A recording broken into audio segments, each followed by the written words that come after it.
Hi, my name is Logan Turk. I'm here interviewing Dr. Sharp today. So, Dr. Sharp, what made you want to become a principal? Well, when I was a high school student, I had the opportunity as a young student government. I was parliamentarian on my student government leadership team. We got the opportunity to work with some great teacher sponsors and leaders, but more often we got to spend time with our principal, Dr. Thomas Herrick. And Dr. Herrick, I spent a lot of time with him on student government, and he emulated and provided us with a lot of leadership and everything that we really wanted to do. And I really enjoyed working with him and how he was relational with us, how he cared about us. And we spent a lot of time with him, and he shared things that he did throughout the day. And so I always wanted to go into teaching. So when I got into teaching and I taught and coached for several years, I got my master's in administration and really wanted to work to have a more of a global impact than I was in the classroom, even though we were doing some great things. And so I decided to become a principal. All right. Anything that Dr. Herrick did specifically that you think you've sort of taken on and used in your own career? Yes, one thing that's a very good question. Thank you. One thing that he did that was fantastic is that he had a lot of empathy for students, and that he always actually stopped to take the time. In fact, when you see me out in front of the school quite a bit in the morning, I try to emulate that behavior of his, because I want kids to see me and students to see me at the beginning of the day and know that it's not always about the business of being a principal, that it's about being a leader and being your leader and walking alongside each of you every single day. And he did that, and I try to emulate that from him. That's very cool. How long have you been an administrator, and where did you get your start? This is year 30 for me in public education. I've been an administrator for, I'd say, 22, 23 years. And my first job was in Independence, Missouri Independent School District. I retired from Missouri when I came over to Kansas. My first job was in Independence, and I was a teacher, football coach, varsity football, varsity track, coached baseball, coached basketball, taught for 7 years, and then got into administration. And that's where I'm at. And then spent 20 years almost in the Lee Summit School District, and retired from there, and here we are. So why Blue Valley Northwest? Well, Blue Valley Northwest is actually when I retired from Missouri. It's interesting. When I retired from Missouri, I came over to teach. So I was teaching and coaching at Overland Trail. And when I was over there, the opportunity to come back into administration, there was an opportunity here.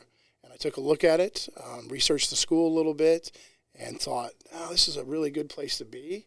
And the position was right. And so I came and applied as the assistant principal for curriculum and instruction. And actually, I don't know if you remember, but I got that position before Dr. Presley had retired. And then she retired a week after that. And so it seemed like a natural transition, given the amount of experience that I had as a building principal, to take that on. Now, I'm really a big fan of curriculum and instruction and instructional pedagogy and working in those ways. It just happened really quick. So good timing. Yes, it was. So it was fantastic. So what's really been exciting about being at Northwest? What's really been an exciting part of coming over here versus where you've been before? Well, here's the good part. Kansas is not completely different, but it is different than the Missouri side. And what's been great about here is building a lot of new relationships and using a lot of experience. What's good about Northwest in general is the tradition, the pride, and the amount of excellence that you have here. That we have here is really appealing. That and the amount of relationships and responsiveness that we can have with our students. Every student or parent that I've met thus far and have worked with has been extremely positive. And so I just wanted to carry on that tradition, that pride, that excellence, to be able to keep our school at the forefront and move us forward in the Blue Valley School District. Have there been any challenges since you arrived at Northwest? Oh, yes, absolutely. And here's the thing, even being an experienced administrator like that, the biggest thing is building new relationships with people, because you're new, and it's a new school and a new school district. When you spend so many years, you learn a lot of that, and then processes. So board policy is a little bit different, protocols a little bit different, processes are a little bit different. That, and plus that your students and your faculty don't know you. And so then you have to spend a lot of time, and you have to be very intentional about that, to visit with them and hear their voice and see what they're passionate about as you carry on your new mission for the year. But it's been fantastic thus far. Have there been any staff that have really helped you along the way since you've arrived, helped made that transition over a little easier? Well, I'd say all the staff have. They have, but I tell you, in general, my department chairs have been fantastic, and those are each of your leaders of all of your core and the elective subjects. So there's a leader that runs that, and each of them have been fantastic for trying to get me acclimated to the Blue Valley way, to the system, to how we do things here educationally, to be able to best work to meet the needs of all of our students. Is there any changes you believe are in need at Northwest? Anything you'd like to improve upon? Well, I don't know about specific changes thus far of what's going on. I mean, obviously, I always want every student and staff member to be the best version of themselves. One thing that I do know that we will be focusing on is we are writing a new mission, a new vision, new collective commitments, which are the ways that we behave, and then new goals that we have for the school. So once we get those in place, your mission statement's in place, your vision statement's in place, and then you have vision statements and vision teams that you go from there, and then your school goals. Once we get those done, and we're in the process of that now, we should have that completed by January. And there's a component of that where I'll bring students in, student leadership in, to have them be a part of that process. Once we complete that, then we can kind of really launch into kind of the next initiative as to where we are as a school. Is there anything exciting that Blue Valley Northwest students should look forward to in that new initiative? Well, exciting, when you say exciting, for them is they'll see that what our mission is and what we're all about. So we'll focus on our why and then our how, and what, and then we go from there. And then the commitments that we make is the commitments that our staff is going to make to our students and then our community. So yes, there should be some excitement that goes a part of they have. And so our goals are, student achievement, then student connectedness, and then the post-secondary experience. And so those are the three goals that we have. And when you start thinking about that is that we want to be able to look in the reverse, like I want to have students help us. Exciting for me. I don't know how exciting it is for them, but exciting for me is can we look at what a portrait of a graduate is here? Can we create that? What does the placemat, does learning look like from start to finish, from 9th grade to 12th grade at Blue Valley Northwest? And those are the things that we include in there because I want this to be the school of choice. Because when people move to Blue Valley, they have the opportunity to move to several different high schools. And so we want to create that high school where this is the school of choice because of the things that we offer. Now, we all offer the same things. A lot of the schools do. But I want to be able to take that next level with everything that we do and have our kids be a big part of that. I like that a lot. So being a leader, you have to take care of a lot. You've got a lot of responsibility. What are some of your beliefs in regard to leadership and just ways you like to do things? Well, leadership, first and foremost, the very first thing that you have to do when it comes to that is you have to be very relational. And what I mean by that is that when you have relationships, you have to establish a genuine care or sincere care and concern for students and staff. And with that, from being relational, and what that means to me, is being responsive. And so then when you're being responsive, you respond, you have conversations, you have to be intentional. And so a lot of times you have to be intentional. So when you see me in the hallway and I'm high-fiving, I'm coming in, and the Huskies are looking at me and they're like, what's Dr. Sharp doing, And so it's like I always try to be very relational with them. So it's like what Dr. Mike Rutherford calls neural downshifting. So what they do is they can be at ease when they see me, and that they know that I'm going to be responsive and that I'm going to talk to them and that I'm going to try to hear them and their voice because their voice is very important because it's the fabric of our school. And so then you be very relational with leadership. And then, like I said, you have to be intentional. You have to be very trustworthy. You have to work very hard, and people have to know that.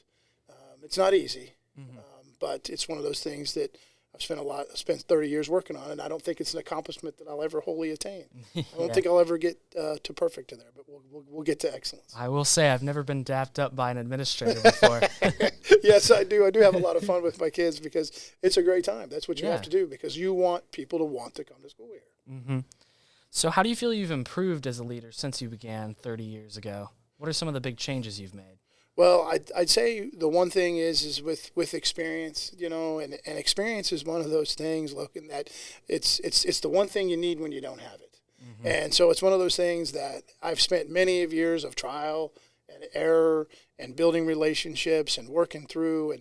And sometimes, you've done things one way or you wish you had done another way, or you said something or you might have got a little more upset. So for me, it's more about processes. What I've learned is that it's easy on your people, but you be tough on the issues. And so you work on the issues. What I mean by tough, not like hard on the issues, but I mean like you focus on issues and you focus on people, but you be more stringent with the issues because you take care of your people.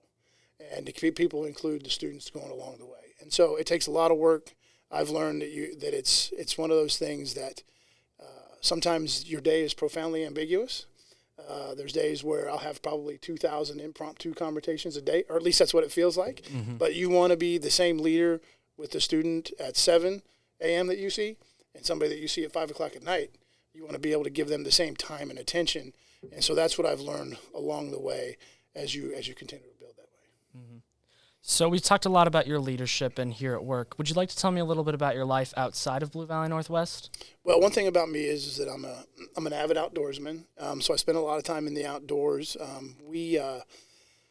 My family and them, we work through a farm up by southern Iowa, North Missouri, that we have there. Not like cattle or anything like that. I'm talking about outdoors like bow hunting, fishing, and all that type of stuff. So we have about 300 acres that we work on there. And so I spend a lot of time outside. I like to competitive bass fish. I do like to do that. I haven't won anything this summer. I haven't won at all. But, this summer was kind of tough, But I do a lot of that. I spend a lot of time. I like to work out, a lot of time outdoors. And then, my youngest daughter, she's a freshman at Mizzou. And so we've spent a lot of time going back and forth, working with her outside of there. So time with family, friends.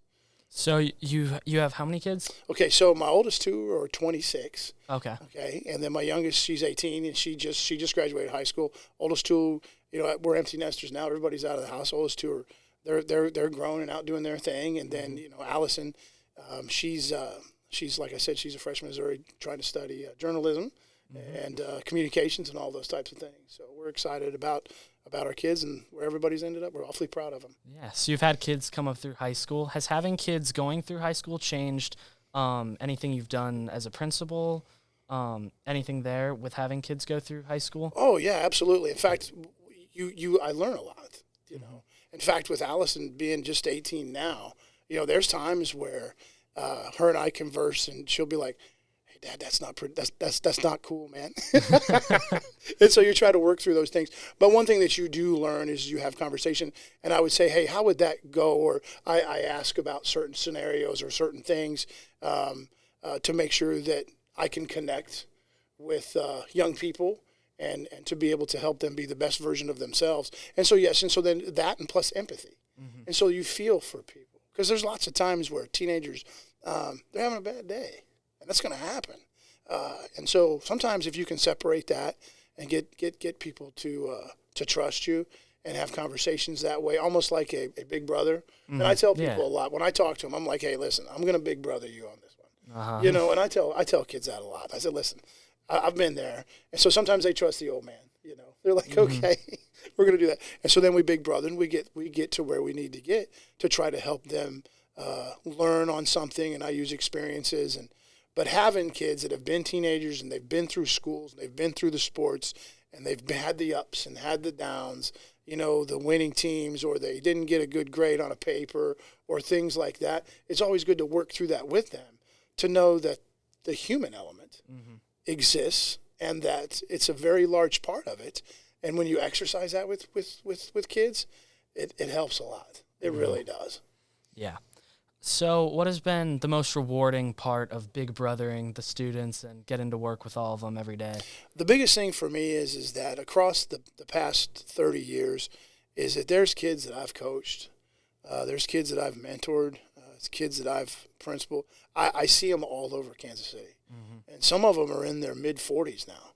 I mean, there's students that I've coached that I've had their kids as their principal. And I've been to their weddings. I've been to their sporting games. I've been to I've been to things as families, graduations and whatnot, when their kids graduate. I see a lot of them. And so I'd say the biggest thing for me is student success. When you see kids that you've had at 15 to 18, and then you see them again at 29, and you ask them, hey, did our school have an impact on that? A lot of times kids will go back to, or students will, hey, I remember this one time in high school, Dr. Sharp or coach, and they'll go through something and they'll say, hey, you said this. I sometimes I remember that, sometimes I don't. Mm-hmm. But knowing that you had an impact on somebody's day is pretty special. Yeah. Yes. Any students that have really impacted you? Yeah, I've got several there that have several kids that I've coached that a couple of their, like their parents passed away when I was coaching, a father or somebody, and that I've been their big brother, actually almost family to them. Mm-hmm. A young man named Damon Dombrowski. He was a really good athlete, and I've been with Damon and his family, and his son is a starting quarterback now at one of our schools, and another young man named Melvin, I believe Melvin's in Texas. Another young man named Mohammed who runs a food truck. I mean, I could go on. Yeah, he's down in Kansas. Oh, it's fantastic, man. And so some of those kids that I've worked with, other guys are managers of 7-Eleven. Some of them are doctors. I mean, I can tell you where they are and what they're doing, a lot of them. But just knowing that when they have that conversation, they see you and they don't shun you. They're not like, there's my principal. There's the bad principal. It's like, hey, Doc, what's up, man? And then you're like, hey, And so I'd say those three, but there's been several students that have. So. Yeah. Is there any advice you'd want to share with the student body of Northwest? Well, I'd say, try to pursue a balanced experience in high school. That's what I want to say. Try to get involved and do the best that you can, because the 48 months that you're here, you only get to do it one time. And there's a great quote that the class of 2011 has outside. I saw it outside it's on one of our brick walls out there that we have. That's on one of the lights that's coming around outside the courtyard out there. It talks about, you only get to do this. I'm going to paraphrase it. You only get to do this once. You only get to walk this path once. So why not do it right and make the most out of it? Because you do. That's all you get. I know Dr. Presley used to talk a lot about the 700 and some odd days that you get to be a Husky. What are you going to do with those? And like I talked to you guys in your class meetings when I did the Skittles. I had the Skittles in there, and I was like, this represents one day. So I would say, develop a sense of empathy, like I talked about, a growth mindset. Work through, celebrate and honor and respect diverse opinions and diverse people, and get to know people. Collaborate with people who are different from you, and to learn to be able to take those skills out with you beyond our walls to go do the things like a lot of the graduates from this school have done. There are some amazing graduates, and I'm sure you all have done research on that, but there's some amazing graduates from this high school that have went out and done some fantastic things, just like there are a lot of other high schools, but there's some Huskies that are pretty special. Yeah. And so that's what we want to try to do is those kids go be best versions of themselves outside our walls. Mm-hmm. Well, it's been great having you here today. Is there anything else you'd like to add? No, just thank you. I appreciate the time. I appreciate being here. I appreciate the opportunity to lead this school and walk alongside each of our students. And thank you for the opportunity. This was fabulous. Thank you.